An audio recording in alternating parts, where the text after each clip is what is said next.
Alhamdulillah. Wassalatu wassalam ala Rasulillah wa ala alihi wa sahbihi ajmain. Amma ba'd. A'udhu billahi minash shaitanir rajim. Bismillahir rahmanir rahim. Awalam yaral lazina kafaru anna as-samawati wal arda kanat ratkan fataknahuma wajalna min al-ma'i kulla shay'in hay afala yu'minun. Rabbi shrah li sadri wa yassir li amri wahlul 'uqdatam min lisani yafqahu qawli. My respected elders and my brothers and sisters, I welcome all of you with the Islamic greetings. Assalamu alaikum wa rahmatullahi wa barakatuh. May peace, mercy and blessings of Allah subhanahu wa ta'ala be on all of you. It's an honor and a pleasure for me to be invited for the second time in the Ramadan Forum organized by the Government of Tourism Dubai under the patronage of Sheikh Ahmad bin Mohammed bin Rashid Al Maktoum. And it's a pleasure for me always to keep on coming to the city of Dubai. The city of Dubai has become like my second home. The topic of this evening's talk of mine is Quran and modern science, compatible or incompatible. The glorious Quran is the last and final revelation of Allah subhanahu wa ta'ala, which was revealed to the last and final messenger prophet Muhammad, peace be upon him. For any book to claim that it is a message from Almighty God, for any book to claim that it is the word or revelation from Allah subhanahu wa ta'ala, it should pass the test of time. In the olden ages, it was the age of miracles. And the glorious Quran is the miracle of miracles. Later on came the age of literature and poetry. Muslim and non-Muslim Arabic scholars alike, they acclaim the glorious Quran to be the best Arabic literature available on the face of the earth. And Allah subhanahu wa ta'ala gives a challenge in the Quran, in Surah Baqarah, chapter number 2, verse number 23 and 24, which says, وَإِن كُنْتُمْ فِي رَيْبٍ مِّمَّا نَزَّلْنَا عَلَىٰ عَبْدِنَا. And if you are in doubt as what we have produced to our servant from time to time, فَأْتُوا بِسُورَةٍ مِّن مِّثْلِهِ. Produce a surah somewhat similar to it. وَادْعُوا شُهَدَاءَكُم مِّن دُونِ اللَّهِ إِن كُنتُمْ صَادِقِينَ. And call forth your helpers and protectors if there are any besides Allah, but if your doubts are true. فَإِن لَّمْ تَفْعَلُوا. But if you cannot, وَلَن تَفْعَلُوا. And of a surety cannot. فَاتَّقُوا النَّارَ الَّتِي وَقُودُهَا النَّاسُ وَالْحِجَارَةُ وَأُعِدَّتْ لِلْكَافِرِينَ. Then prepare for the fire whose fuel is men and stones, for those who reject faith. This is a challenge given in the glorious Quran to the whole of humankind to try and produce a single surah somewhat similar to any of the surah of the glorious Quran. No one has been able to do it, and no one will be able to do it. This is the standing challenge. That is the reason the glorious Quran is the best Arabic literature available on the face of the earth.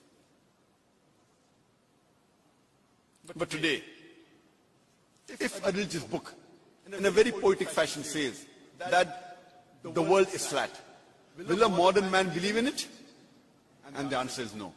Because today is not the age of literature and poetry. Today is the age of science and technology. So let us analyze today whether the glorious Quran is compatible or incompatible with modern science. According to the famous physicist and the Nobel Prize winner, Albert Einstein, he said that science without religion is lame, and religion without science is blind.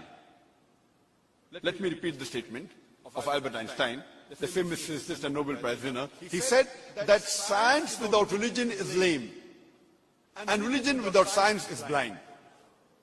Let me remind you that the glorious Quran is not a book of science, S-C-I-E-N-C-E, but it's a book of signs, S-I-G-N-S. It's a book of ayats.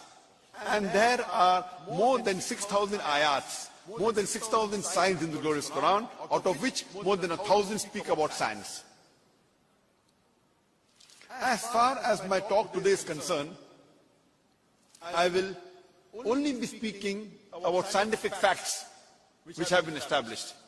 I will not be speaking about scientific theories and hypotheses, which all of us know very well, that many a times these theories and hypotheses, they take U-turn. In the field of astronomy, there were a couple of scientists who described about 40 years back how did the universe come into existence. And this they called as the Big Bang. And they said that initially our whole universe was one primary nebula. Then there was a secondary separation to the Big Bang, which gave rise to galaxies, gave rise to stars, sun, moon, and the planet on which we live. This they called as the Big Bang. What they discovered about 40 years back is already mentioned in the Quran 14 years ago. And I started my talk by quoting a verse of the Quran from Surah Anbiya, chapter number 21, verse number 30, which says, "Avalam yaral lazina kafaru." Do not the unbelievers see anna samawati wal arda kanat ratkan, that the heaven and the earth were joined together and we clove them asunder. This Big Bang, what they came to know 40 years back about the creation of the universe, is already mentioned in the Quran 14 years ago. Previously, we human beings, we thought that the world was flat. It was in 1577 when Sir Francis Drake sailed around the earth that he proved that the earth was spherical. The Quran says in Surah Luqman, chapter number 31, verse number 29, Alam tara anna allaha yuliju layla fil nahari, yuliju nahara fil layli. It is Allah subhanahu wa ta'ala who merges the night into the day and merges the day into the night. This merging is a gradual and a slow process. The night gradually and slowly merges into the day, and the day gradually and slowly merges into the night. This gradual change of night into day and day into night is only possible if the earth is spherical. If it was flat, it would have been a sudden change. Furthermore, the Quran says in Surah Az-Zumar, chapter number 39, verse number 5, that the day overlaps over the night and the night overlaps over the day. The Arabic word used here is kawara, which means to overlap, like how you overlap a turban onto the head. The same way the night overlaps onto the day and the day overlaps onto the night. This is only possible if the shape of the earth is spherical. Furthermore, the Quran says in Surah Naziyat, chapter number 79, verse number 30, "Wal ard ba'da zalika dahaha." And thereafter, we have made the earth egg-shaped. The Arabic word dahaha, one of its meaning is an expanse, and the earth is an expanse. The other meaning is derived from the Arabic word duya, which means an egg. And we know today that the world is not completely round like a ball. It is geospherical in shape. It is starting from the pole and bulging from the center. And the Arabic word duya doesn't refer to a normal egg. It specifically refers to the egg of an ostrich. And if we analyze the shape of the egg of an ostrich, that too is geospherical in shape. Imagine, the glorious Quran describes the geospherical shape of the earth 1400 years back, which we came to know recently. Previously, we human beings, we thought that the light of the moon was its own light. It was recently, 200 years back, 300 years back, we came to know that the light of the moon is not its own light, but it's a reflected light of the sun. The Quran mentions in Surah Furqan, chapter number 25, verse number 61, "Blessed is he who has placed the constellation in the sky, who has made the constellation in the sky, and placed therein sun having its own light, and moon having a reflection of light." The Arabic word used for the sun in the glorious Quran is shams, and its light is always described as siraj, bahaj or diya, meaning a torch, blazing lamp or a shining glory. The Arabic word for moon is qamar. Its light is always described as munir or nur, meaning borrowed light or reflected light. Nowhere in the Quran is the moonlight described as siraj, bahaj or diya, meaning having its own light. It's always described as munir or nur, meaning borrowed light or reflection of light. And the same message is repeated in Surah Nuh, chapter number 71, verse number 15 and 16, that the light of the moon is its own light and the light of the sun is borrowed light. Previously,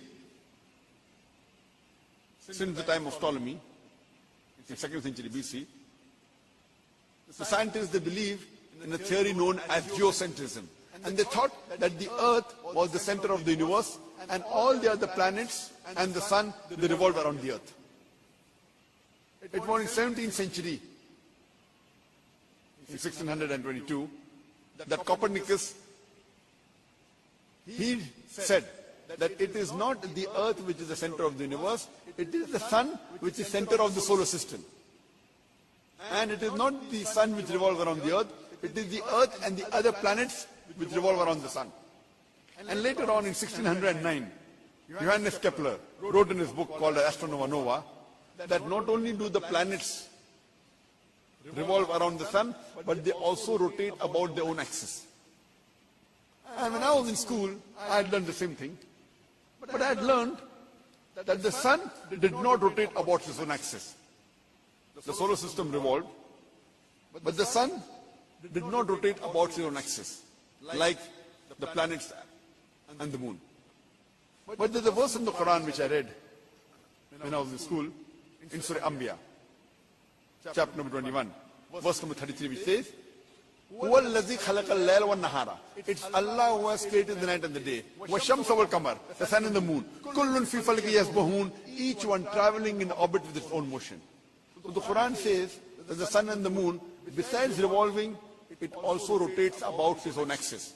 The Arabic word used is yasbahun, derived from the Arabic word sabaha, which describes the motion of a moving body. When I use this Arabic word for a person on the floor, it will not mean he's rolling, it will mean he's running or walking. If I use this word for a person in water, it will not mean he is floating, it will mean he's swimming.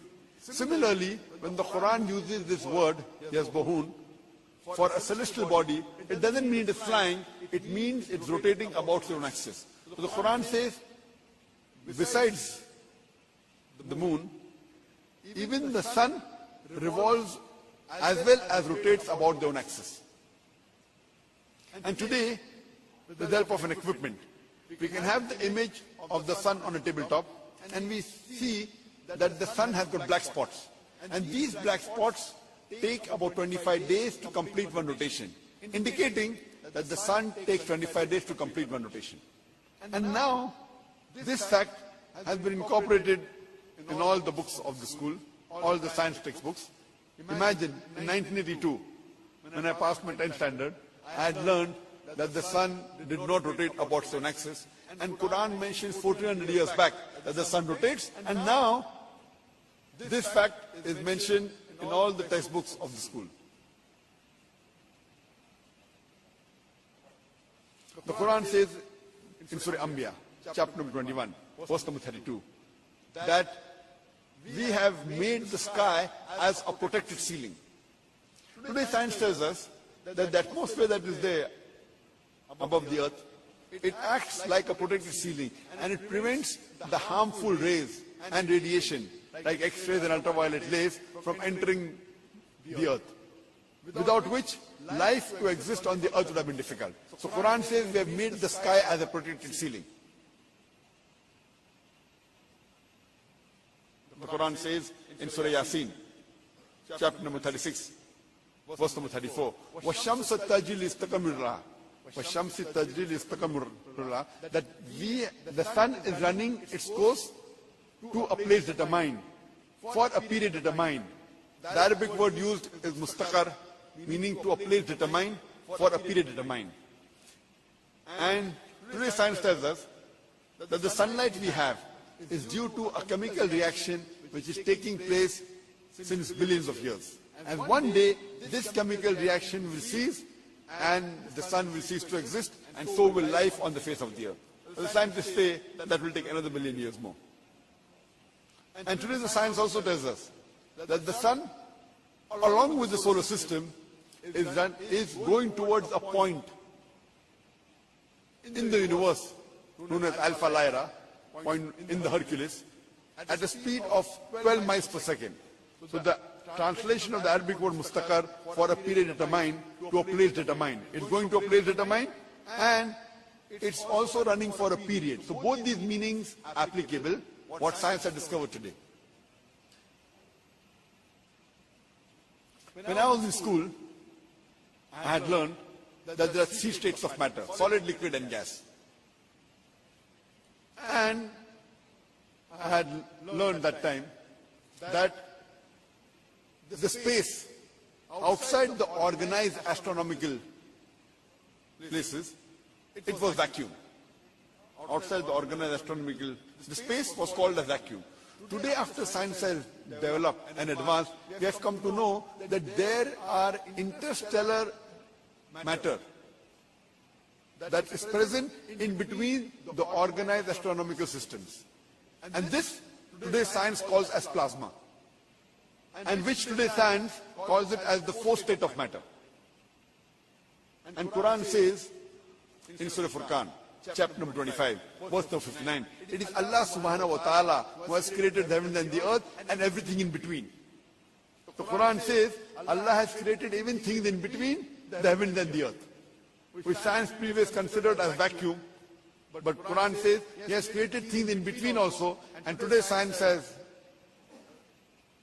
discovered, and it calls these interstellar matter as plasma.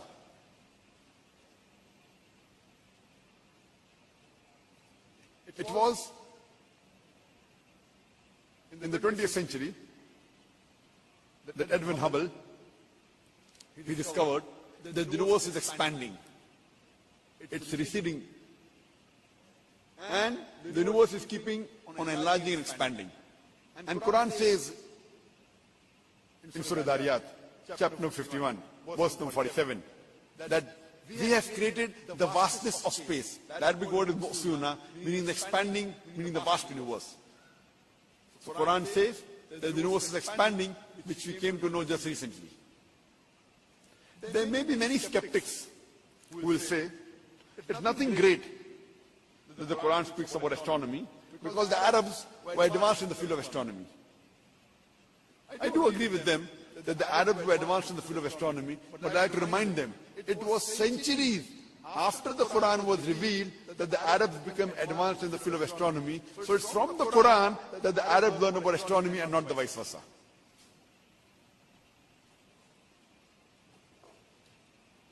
In the field of physics, there's a very famous theory called as theory of atomism, which was propounded by the Greeks, especially by a person by the name of Democritus. And this theory says that atom is the smallest part of matter. And this was known to the world and believed by the world. The atom is the smallest part of a matter which cannot be divided further. And even the Arabs believed in this. And the Arabic word used for atom is zarra. But today, after science has advanced, we have come to know that though atom is the smallest particle of matter, having the characteristics of the element, it too can be divided into electrons, into protons.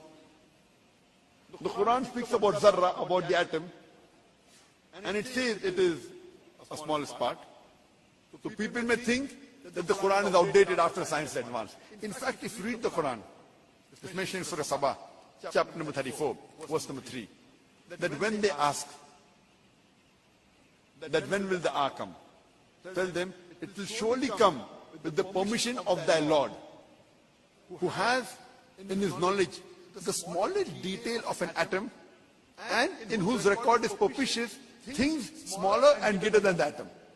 So Quran says that in Allah's knowledge is detail of the smallest part like an atom, and in his record is clear things lesser and greater than the atom.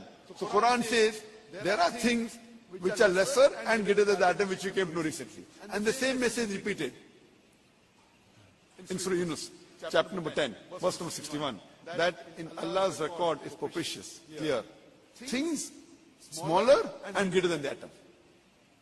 So the Quran is not outdated, the Quran is up to date, alhamdulillah.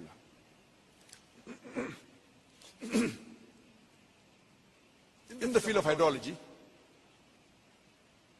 we learned in school about the water cycle. What we learned in the school water cycle was first described by Sir Bernard Palissy in the year 1580.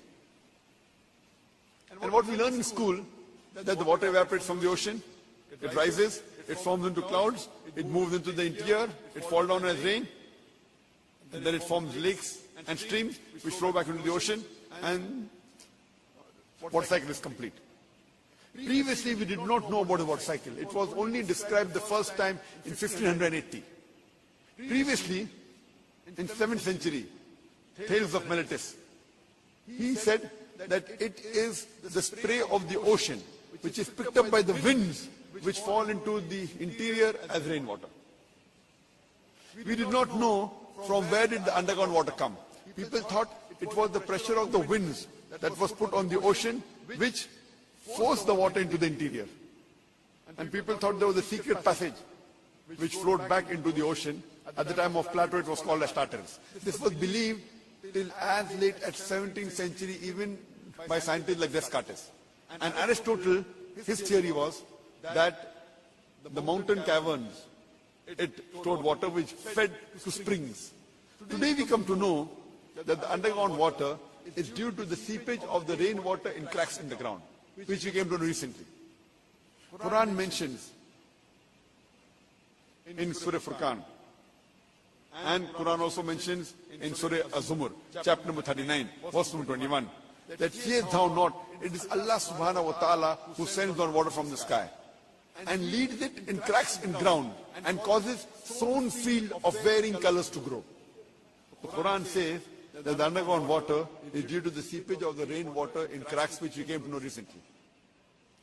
Quran says in Surah Rum, chapter number 30, verse number 24, that it is Allah who sends down water from the sky and causes and gives life to the dead, gives life to the earth after it is dead. Quran says in Surah Mu'minun, chapter number 23, verse number 18, that it is Allah who sends the water from the sky, and is able to store the water and is even able to drain it. Allah says in Surah Hijr, chapter number 15, verse number 22, that we cause fecundating winds. The Arabic word used is lawaki, coming from the word lakaha, which means to fecundate. And today science tells us that the clouds, when they gather, the pollen that's picked up by the air, they act as, they go into the clouds, and because of which you find that the rainwater comes. And the rainwater is also due to the joining of the clouds. So these two processes is the reason how the water comes from the sky. The Quran says in Surah Rum, chapter number 30, verse number 48, that, is the microphone ready? Can I use it?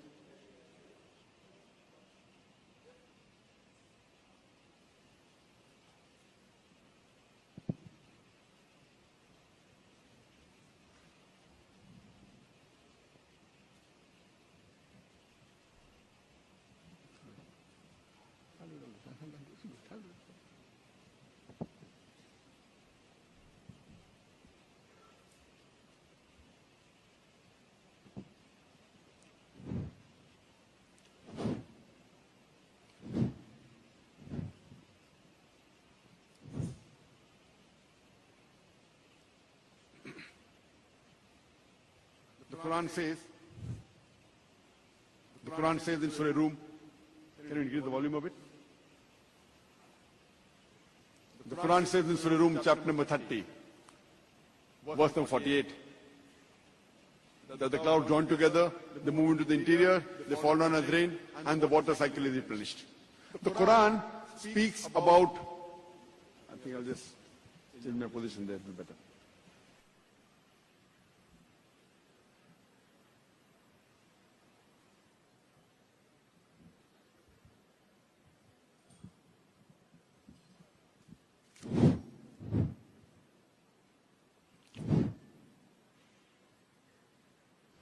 The Quran speaks about the water cycle in great detail in several places. The Quran says in Surah Araf, chapter number 7, verse 57. In Surah Rod, chapter number 13, verse number 17. In Surah Furqan, chapter number 25, verse number 40 to 49. In Surah Fatir, chapter number 35, verse number 9. In Surah Yasin, chapter number 36, verse number 34. The Quran speaks of water cycle in Surah Qaf, chapter number 50, verse number 8 and 9. In Surah Waqia, chapter number 56, verse number 67 to 70. The Quran speaks of water cycle in Surah Mulk, chapter 67, verse number 30. In Surah Tariq, chapter number 3, verse number 11. In several places, the Quran speaks about the water cycle in great detail. In the field of oceanology, the Quran says in Surah Furqan, chapter number 25, verse number 53, that it is Allah subhanahu wa ta'ala who lets free two bodies of flowing water, one sweet and palatable, the other salt and bitter. Though they meet and mix, there is a barrier which is forbidden to be trespassed. The Quran says in Surah Rahman, chapter number 55, verse number 19 and 20, Marajal Bahnani al-Taqyan, Bainahum la barzakhiyan, that it is Allah subhanahu wa ta'ala who has let free two bodies of flowing water. Though they meet and mix, there is a barrier which is forbidden to be trespassed. Previously, the commentators of the Quran, they could not understand what does the Quran mean by saying that the two types of water, salt and sweet, they meet and they mix, but there is a barrier which is forbidden to be trespassed. It is contradicting. Today, after science advance, we have come to know that whenever one type of water flows into the other type of water, it loses its constituents and gets homogenized into the water it flows. This slanting barrier, which the Quran refers to as barzakh, today science tells as the transitional homogenizing area. So today science says that whenever one type of water flows into the other type of water, it loses its constituents and gets homogenized into the water it flows. So both these water, though they meet and they mix, they are distinct. Even the temperature between these two water differs. One is sweet and the other is salty. And this phenomenon can be seen very well. If you go to Egypt, when river Nile flows into the Mediterranean Sea, and in South Africa, in the Cape Point, in the southernmost tip in Cape Town, where we see even the colors between these two waters differ. And the best example is the Gulf Stream, which starts from the Gulf of Mexico, flows for thousands of miles, and both the waters are distinct. And if you're traveling in a boat and pick up water from one side and pick up water from the other side, one of the water is sweet, the other is salty. Even the temperature between these two waters differ.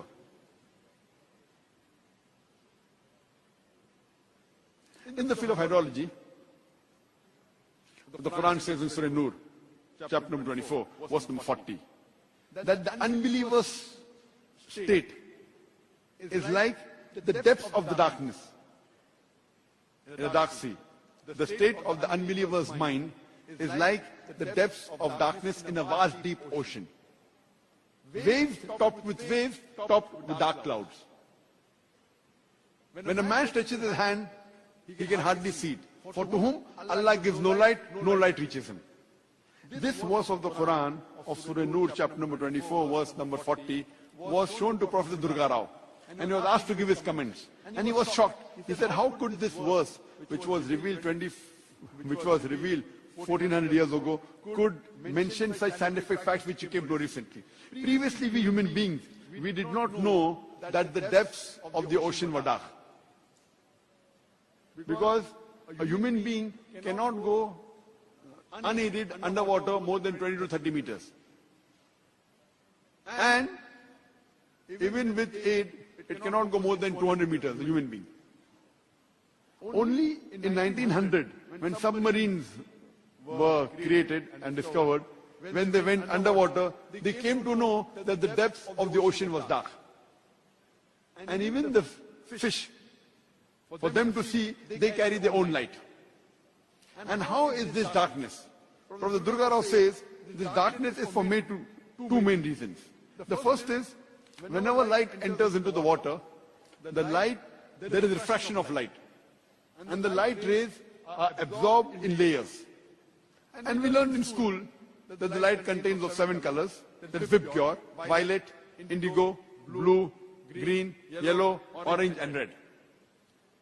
So when light enters the water, the first 15 to 20 meters, it absorbs the red color. That's the reason if a man dives underwater, more than 25 meters, And if he bleeds, he will not be able to see the red color of his blood, because red color does not reach that part of the ocean. From 30 to 50 meters, the orange color is absorbed. From 50 to 100 meters, the yellow color is absorbed. From 100 to 200 meters, green color is absorbed. And beyond 200 meters, the blue color is absorbed. And violet and indigo is much above that. And if you go underwater more than 1,000 meters, it's completely dark. This was discovered only after science is advanced. This is the first reason of the darkness in the depths of the ocean. The second reason is that when sunlight is before reaching the earth, many a times it's obstructed by the clouds. And you find that there's a dark patch below the cloud. The light is absorbed by the clouds. Those light rays which are not absorbed by the cloud, it reaches the ocean.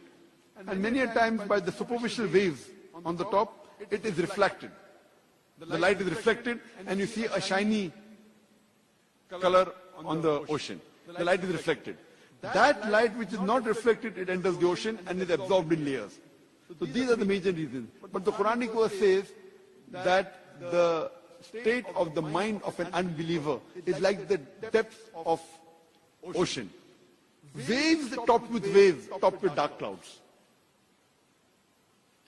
We knew very well that the waves that we see above on the ocean or on the sea, we see it.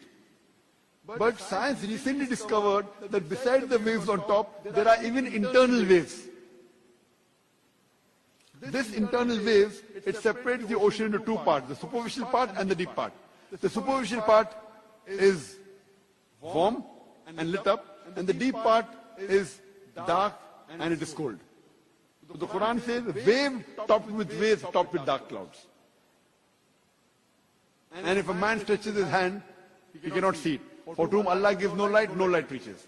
Professor Durga Rao said that this information which is mentioned in the Quran cannot be written by human being. This book, the glorious Quran, has to be a divine revelation.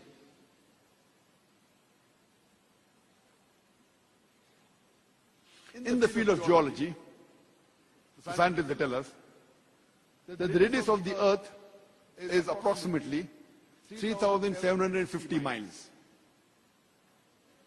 And the deeper layer, it is hot and fluid and cannot sustain life. And the superficial layer on the earth crust on which we live is about 1 to 30 miles in thickness. It is due to the folding phenomena which gives rise to mountain ranges, which gives stability to the earth. It is due to the folding phenomena which gives rise to mountain ranges, due to which the earth is stable. The Quran says in Surah Naba, chapter number 78, verse number 6 and 7.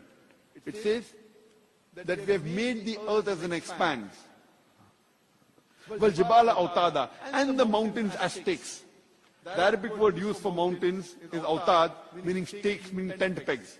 How when you put a tent peg into the ground, the major portion goes underground and the head remains on top.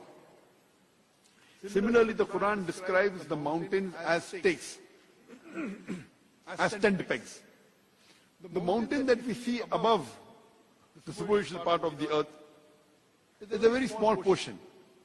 What we see inside underground, the roots of the mountain are much more deeper than what we see on top. Like when we see an iceberg in the ocean, the top part that we see above the water is a small percentage. The major portion is below in the water. Similarly, the mountains, what we see on top is a small portion. The mountain has got deep roots. And this gives stability to the earth. As the Quran says in Surah Anbiya, chapter number 21, verse number 31, that we have placed on the mountains, we have placed on the earth, mountain standing firm, lest it would shake with you.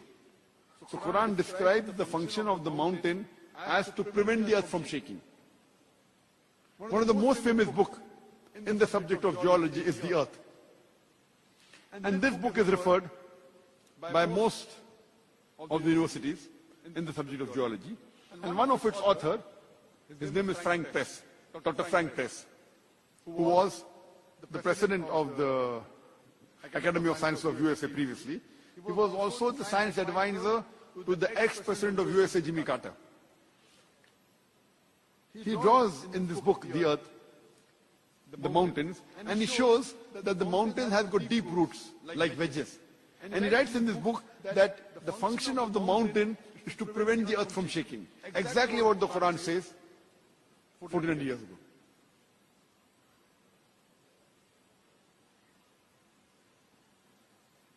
In the field of biology, the Quran says in Surah Anbiya, chapter number 21, verse number 30, وَجَعَلْنَا مِنَ الْمَاءِ كُلَّ شَيْءٍ أَفَلَا يُؤْمِنُونَ. We have created everything from water. We have created every living thing from water. Will you not then believe? Imagine in the deserts of Arabia, 1400 years back, the Quran says every living thing is made of water. Who would have believed in it? Today, after science advance, we have come to know that every living creature is made up of cells. And the basic unit of cell is cytoplasm, which contains 80% water. Today, science tells us that every living creature has 50 to 90% water. What we came to recently, Quran mentioned 40 years ago, that He has created every living thing from water. The Quran says in Surah Nur, chapter number 24, verse 45, that we have created every animal from water. Quran says in Surah Furqan, chapter number 25, verse 54, we have created every human being from water. In the field of botany, previously we thought that, like the human beings, the plants did not have sexes. It's recently we have come to 100 years back, 200 years back, 300 years back, that even the plants have got sexes, male and female. Quran says in Surah Taha, chapter number 20, verse 53, it is Allah subhanahu wa ta'ala who sends down water from the sky. And from it, He brings forth various plants in pairs, each separate from the other. The Quran says that the plants are created in pairs, azwaj, male and female. Today, science after advance, we have come to know that even the plants have got sexes, male and female, which we learn in school. Quran says in Surah Ra'd, chapter number 13, verse number 3, we have created every kind of fruit in pairs, twos and twos. The Quran says in Surah Dariyat, chapter number 51, verse number 49, that we have created every living thing. We have created everything in pairs. We have created everything in pairs. For example, even electricity. Today science tells us it has got pairs, negative and positively charged ions. The protons and the electrons. Quran says in Surah Yasin, chapter 36, verse number 36, Allah subhanahu wa ta'ala has created everything what the earth produces in pairs. Also its humankind in pairs. And things which the human beings don't know, even that in pairs. So the Quran says, not only Allah has created everything what the earth produces in pairs, and the human beings in pairs, He has even created everything what the human being doesn't know in pairs. So science hasn't advanced that far to acknowledge everything has been created in pairs. But the Quran says, even what the human beings don't know, Allah has created in pairs. In the subject of zoology, the Quran says in Surah Anam, chapter number 6, verse number 38, it is Allah subhanahu wa ta'ala who has created every animal that lives on the earth and every bird that flies in the air to live in communities like the human beings. Today science tells us that the animals and birds, they live in communities like the human beings. Quran says in Surah Nahl, chapter number 16, verse number 68 and 69, that the Lord has taught the bee to build its cells in hills, in trees, and in human habitations, and to find the spacious path of thy Lord with great skill. What does the Quran mean by saying that Almighty Allah subhanahu wa ta'ala has taught the bee to find the spacious path of thy Lord with great skill? Today, after science advance, we have come to know that whenever a bee finds a new flower or a new garden, it goes and tells its fellow bee the exact direction of the new flower or the new garden by a process known as bee dance. And Safwan Fresh, in 1973, he got a Nobel Prize for describing the behavior of the bee, which the Quran mentioned 1400 years ago. Further, in Surah Nahl, chapter number 16, verse number 68 and 69, the gender used for the female bee is fasluki or kuli, meaning a female gender. The Quran says the worker bees are female bees. Previously we thought it was the male bees which were the worker bee. No wonder Shakespeare, in his play Henry IV, he says that the soldiers, the male bees, the soldiers, they go out and they report to the king. But today science tells us it is not the male bee which are the worker bee, it is the female bees which are the worker bee, and they don't report to the king, they report to the queen. Imagine. Quran even mentions the gender of the bee as being a female. Quran says in Surah Ankabut, chapter number 29, verse number 41, that as to those who take for protectors anyone besides Allah subhanahu wa ta'ala, they build for themselves houses like that of the spider. For verily, the house of the spider is fragile and flimsy. Besides Quran saying that anyone who takes for protection, anyone besides Allah subhanahu wa ta'ala, they build for themselves houses like that of the spider, besides being the physical nature of the web as we know, it is very flimsy, it is fragile. Today science tells us that even the family relationships in the spider is not correct. Many a times, the female spider kills the male spider, and she is called as the black widow. So Quran not only describes the physical nature of the house built by the spider as being flimsy, it even talks about the family relationship as being weak. Quran says in Surah Namal, chapter number 27, verse number 17 and 18, that when before Solomon marshaled his army of birds, men, jinns, and when they approached a lowly valley of ants, one of the ants said, "O ye ants, get into the human habitations, lest Solomon and his army will trample you beneath the feet." People may think, what kind of a fairy tale book is the Quran? The ants, they're talking among themselves? It sounds like a fairy tale book. Today, after science advance, we have come to know that the animal or insect which has the closest resemblance to the lifestyle of the human being, it is the ant. The ant buries the dead the same way as the human beings do. They have a sophisticated method of labor in which they have a manager, they have a foreman, they have a supervisor, they have workers. They very often meet and they chat. They have a sophisticated method of communication. The ants even have marketplaces where they exchange goods. You know how we have souk, marketplace? So even the ants have got marketplaces the same way as human beings where they exchange goods. And if the grain they are storing, if it gets wet, the ant gets it into the sunlight to dry as though it knew that humidity will cause rotting of the grain. And if the grain begins to bud, they chop off the bud as though they knew that budding will cause rotting of the grain. In the field of medicine, the Quran says in Surah Nahl, chapter number 16, verse number 69, that from the belly of the bee, you get a drink of varying colors in which there is healing for humankind. Previously, we did not know that the honey we get is derived from the belly of the bee. We came to know 300 years back that the honey is from the belly of the bee. And today science tells us that there are mild antiseptic properties in the honey. No wonder the Russian soldiers in World War II, they used honey to cover up their wound, which due to the density, the fungus and bacteria was prevented to grow in the wound. It prevented the absorption of water, and the healing was done with leaving of very little scar tissue. And if honey obtained from a plant is given to a person who has allergy to that plant, that person starts developing resistance to the allergy. So Quran mentions in the honey there is healing for humankind, which we have come to recently. In the field of physiology, it was 600 years after the Quran was revealed that Ibn Nafis, he described the blood circulation. And 400 years later, that is 1000 years after the Quran was revealed, William Harvey made it famous to the world.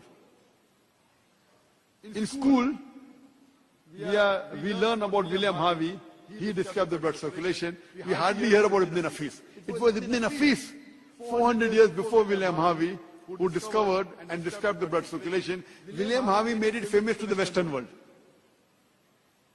In short, the food that we eat, it enters the stomach. From the stomach, it goes into the intestine. From the intestine, the food constituents enters into the bloodstream. And via the bloodstream, it goes to the various different organs of the body, including the mammary gland, which is responsible for the production of milk. The Quran mentioned the blood circulation and the production of milk in a nutshell. The Quran says in Surah Nahl, chapter number 16, verse number 66, "Verily in the cattle is a lesson for you. We give you to drink from what is within the body, coming from a conjunction between the constituents of intestine and blood, milk which is pure for you to have." The same message repeated in Surah Mu'minun, chapter number 23, verse number 21. "Verily in the cattle is a lesson for you. We give you to drink from what is within the body, milk which is pure for you to have." And in the cattle there are various benefits, and all the meat you can eat. So Quran describes in a nutshell the blood circulation and the production of milk, which you came to know recently.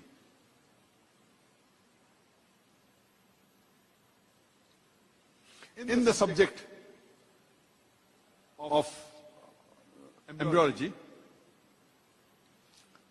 there were a group of scientists who collected all the data that was given in the Quran and the Hadith dealing with embryology, and they followed the verse of the Quran of Surah Nahl chapter 16 verse 43 and Surah Anbiya chapter number 21 verse number 107, which says, "Fasalu ahli zikri in kuntum la ta'lamun." If you don't know, ask the person who is an expert. So they collected all the matter given in the Quran and the Hadith dealing with embryology, and they presented it to Professor Keith Moore, who was one of the highest authority at that time. This took place about 30 years back in 1980s.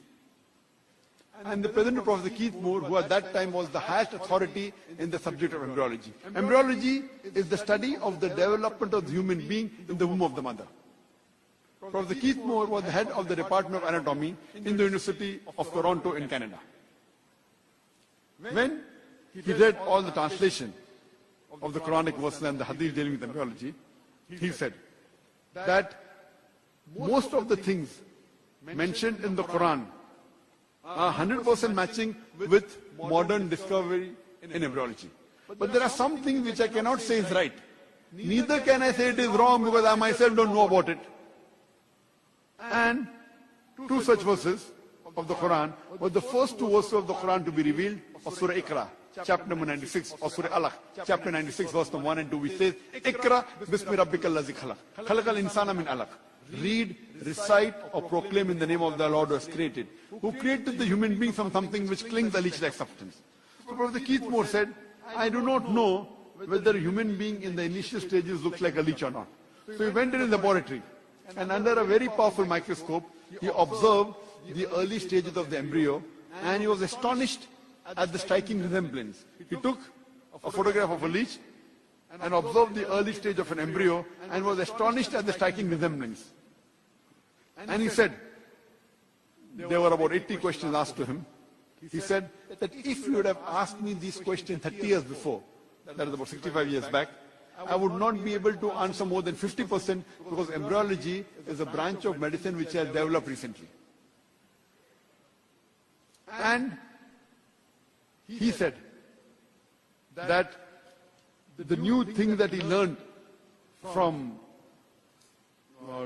the verses of the Quran and from the Hadith, incorporated in his book, The Developing Human. In his third edition, he wrote a book called Developing Human. In the third edition, in 1982, after incorporating the new information he got from the Quran and the Hadith, he got the award for the best medical book written by a single author in the world that time. And this book was translated into various different languages of the world. The Quran says in Surah Tariq, chapter number 86, verse number 5 to 6 and 7.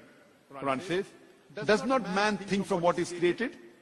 He is created from a drop emitted from a space between the backbone and the ribs." What does the Quran mean by saying human beings have been created from a drop which is emitted between a space between the backbone and the ribs?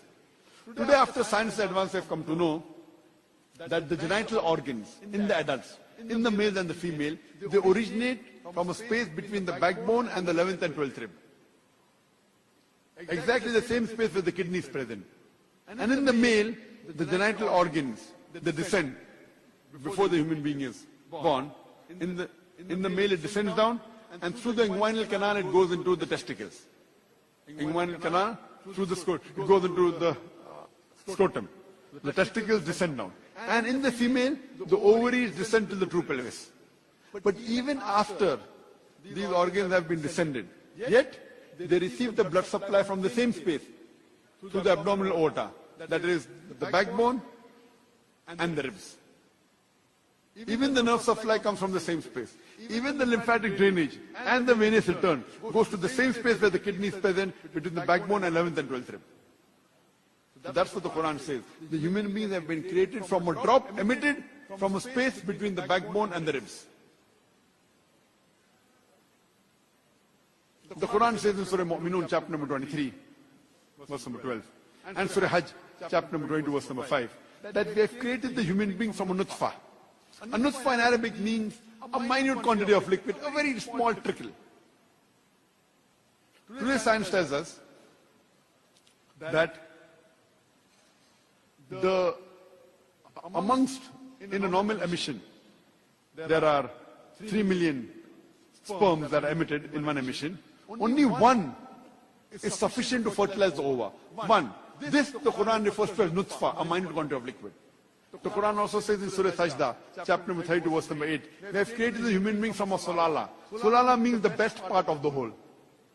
The Quran says, out of the approximately, on average, 3 million sperms that are emitted in one emission, only one is required to fertilize the ova. This one out of 3 million, the Quran refers to as sulala, the best part of the whole. So one spermatozoa is sufficient to fertilize the ovum. The Quran further says in Surah Insan, chapter number 72, verse, chapter number 75, verse number, chapter 76, verse number 2, that we have created the human being from nutfatin amshaj, a minute quantity of mingled fluid.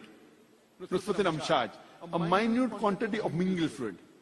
And today science tells us that both the ovum and the sperm, the female and the male fluid is required for the production of the human beings, which forms into the zygote. And today science tells us that there are other fluid or seminal fluid and prostatic gland which are also responsible, which can be also included in this mingled quantity of liquid. In the field of genetics, today we have come to know that the sex in the child is determined by the 23rd pair of chromosomes. There are 23 pair of chromosomes in a human being. If the 23rd pair of chromosome, if it is XX, it's a female. If it is XY, then it's a male. And today science tells us it is the male which is responsible for deciphering the sex of the child. If in the male, the sperm has X and Y. If the X take part in fertilization, then a female is born. If the Y takes part, then a male is born. And Quran says this in Surah Najm, chapter number 53, verse 46, that we have created the human beings into male and female from a minute quantity of liquid gushing forth from a male. The Arabic word is tumna, gushing forth from a male. So the Quran says it is the male fluid which is responsible for the sex of the child. Further is mentioned in the Quran in Surah Insan, Surah Qiyamah, chapter number 75, verse number 36, 37, 38, 39. That we have made the human beings from a minute quantity of liquid, from alaqa, then made it into a mudka, then gave it sex, male and female, from a minute quantity of sperm. The Arabic word is min man yumna, minute quantity of sperm. So Quran says it is a sperm which is responsible for deciphering the sex of the child.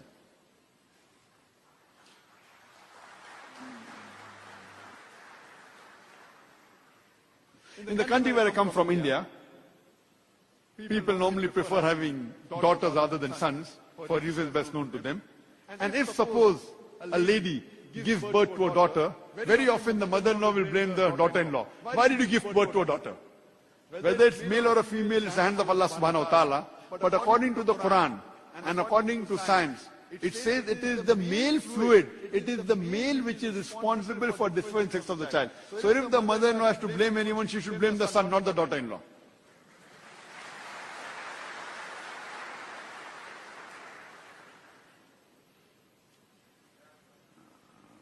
The Quran says in Surah Az-Zumar, chapter number 39, verse number 6, that we have created the human beings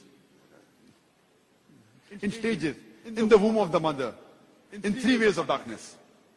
When Professor Keith Moore was given this verse of the Quran, what does the Quran mean? That we have created the human beings in stages, in the womb of the mother, in 3 ways of darkness. So Professor Keith Moore said that these 3 ways of darkness refers to the anterior abdominal wall, it refers to the uterine wall, and the amniochorionic membrane. So these 3 ways of darkness is mentioned in the Quran.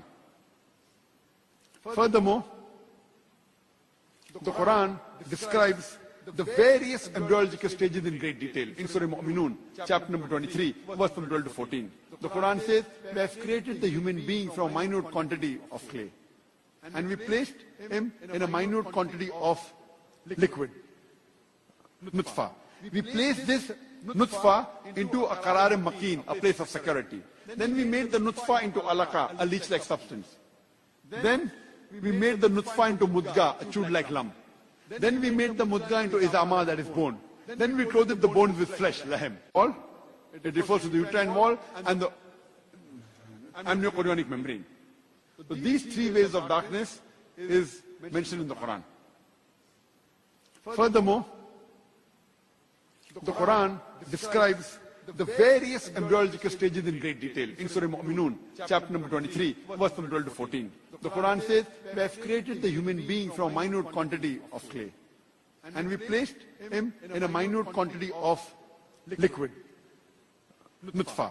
We placed this nutfa into a qarar makin, a place of security. Then we made the nutfa into alaka, a leech-like substance. Then we made the nutfa into mudga, a chewed-like lump. Then we made the mudga into izama, that is bone. Then we clothed the bones with flesh, lahem. Glory be to Allah who is the best to create. The Quran, in these 3 verses of Surah Mu'minun, chapter number 23, verse 12 to 14, describes the various embryological stages in great detail. It says that we have placed the nutfa, a minute quantity of liquid, into a qarar makin, a place of security. And today science tells us that the child is protected posteriorly from the spinal cord, from the spine. It also has the posterior muscles and also has the anti-abdominal wall. It says we made the nutfa into alaka. Alaka has got 2 meanings. One of its meaning is leech-like substance. The other meaning is something which clings. And today science tells us that the embryo clings to the uterine wall. So the meaning of alaka, meaning something which clings, is scientifically correct. The other meaning is leech-like substance, as I told you earlier, that one of the meanings of alaka is leech-like substance. And if you observe the shape of the early stage of embryo, it looks like a leech. Furthermore, besides looking like a leech, it also behaves like a leech. That's a bloodsucker. Because the embryo derives its blood supply from the mother through the placenta. So the leech-like substance, the bloodsucker, besides looking like a leech, it also behaves like a leech. Previously, in the 17th century, Ham and Leeuwenhoek, they had said that the human being initially is present in the sperm, and then sperms get lodged into the uterus, and it grows to be a human being and a baby is born. Later on, in the 18th century, De Grasse propounded, and when they came to know that the size of the ovum is bigger than the sperm, then the theory changed. The miniature human being is there in the ovum, and then becomes into a human being. Later on, Maupertuis, he propounded the biparentite theory that both the sperm and the ovum both are equally responsible to form the zygote and to give birth to the human being. Here the Quran says, we made the alaka into a mudga. Mudga means a chewed-like lump. Professor Keith Moore, he took a plaster seal and made it look like an early stage of an embryo. and then he bit it between his teeth to make it look like a mudga, a tube-like lump. And when he saw it, the teeth marks, they resemble the somite from where the nerves develop. Then the Quran says, he made the mudga, the tube-like lump, into bones. Then we clothed the bones with lahm, flesh. Glory be to Allah, who is the best to create. Here we come to know when Allah says that this stage, until this stage, the development in all the other living creatures, animals like rabbit, fish, is same like the human beings. It's only after this stage that distinct characteristics like a head, limbs, arms, etc. are formed, where you can differentiate a human being from the other embryo. And Prophet Zakir Moore was shown the stages. He said that the stages described in the Quran, alaka, mudka, izaman, based on the shape, is far superior to the embryological stages described in modern embryology. They describe as stage 1, stage 2, stage 3. It's difficult to decipher. The way the Quran describes based on shape is far more superior and easy for identification as compared to modern embryology.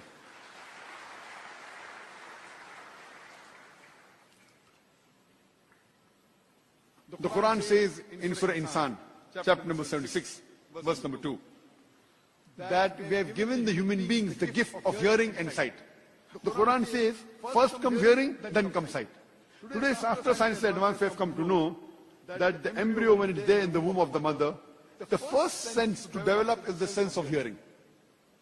By the 24th week, the embryo, when develops, it can hear.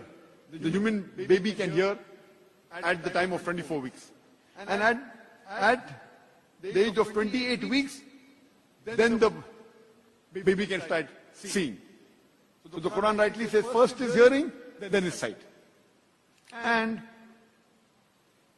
that's the reason that we heard in the hadith that our beloved Prophet ﷺ said that the woman who's pregnant, she should do good things, she should hear good things, she should speak good things.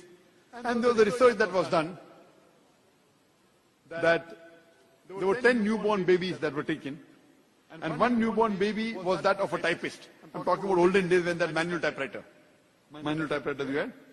So they took a baby of a typist many years back, and other 9 babies were just of normal mothers. After the babies were born, when the typewriter was sounded, the baby of the typist, he did not get scared. He was used to it. But all the other 9 babies got scared. Because the baby was used to hearing the typewriter sound of the mother typing. So this was a test that was done many years back. So the Quran rightly says first is the sense of hearing, then is the sense of sight. The Quran says in Surah Qiyamah, chapter number 75, verse number 3 to 4, that when the unbelievers say that how will Allah subhanahu wa ta'ala be able to reassemble our bones on the day of judgment? After we have died, after we have been buried, after our bones have got disintegrated, how will Allah subhanahu wa ta'ala be able to reconstruct our bones on the day of judgment? So Allah says, tell them, Allah can not only reconstruct the bones, He can reconstruct in perfect order the very tips of the fingers. What does Quran mean by saying Allah can reconstruct in perfect order the very tips of the finger? It was in 1880 that Sir Francis Gould, he described the fingerprinting method. And he said that no two individuals, even in a million people, the fingerprint is identical. And today, this fingerprinting method is used by the police, by the CIA, by the FBI, to know the criminals, to identify the person. And today, not only criminals, everyone has to use fingerprint. After 9/11, when you enter the airport, fingerprinting. Previously, fingerprints were only for the criminals. Now it is commonly used for most of the individuals, after 9/11. So imagine, so Francis Gould discovered in 1880. Quran mentions 1400 years back that Allah can not only reconstruct the bones, they're talking about the bones, Allah can reconstruct in perfect order the very tips of the finger. I would like to end my talk by giving the last example of Prophet Dr.zakir. Prophet Dr.zakir hailed from Thailand and spent a great deal of time in doing research on pain receptors. Previously, the doctors, we thought that only the brain was responsible for feeling of the pain. After science advanced, we have come to know there is something like pain receptors present in the skin which is responsible for feeling of the pain also. That is the reason when a patient of burn injury comes to a doctor, the doctor takes a pin and pricks it in the area of burn. If the patient feels pain, the doctor is happy. The pain receptors are intact. If the patient does not feel pain, doctor is sad. The pain receptors have been destroyed. It's a deep burn. The Quran says in Surah Nisa, chapter number 4, verse number 56, that as to those who reject our signs, we shall cast them into the hellfire. And as often as the skins are roasted, we shall give them fresh skin so that they shall feel the pain. As often as the skins are roasted, we shall give them fresh skin so that they shall feel the pain, indicating there is something in the skin which today we call as pain receptors, which are responsible for the feeling of the pain. When Prophet Dr.zakir was shown the translation of this verse, Surah Nisa, chapter 4, verse number 56, he could not believe in it. That I spent so much of time doing research on this book, 1400 years old, how can it mention about pain receptors? After verifying the translation and speaking with scientists like Professor Keith Moore, he was so impressed that in the 8th medical conference in Riyadh, in the conference itself, Professor Dr.zakir said, and he gave the Shahada, La ilaha illallah, Muhammad Rasulullah. There is no God but Allah, and Prophet Muhammad the Messenger of Allah. Wa akhiru da'wana alhamdulillahi rabbil alameen.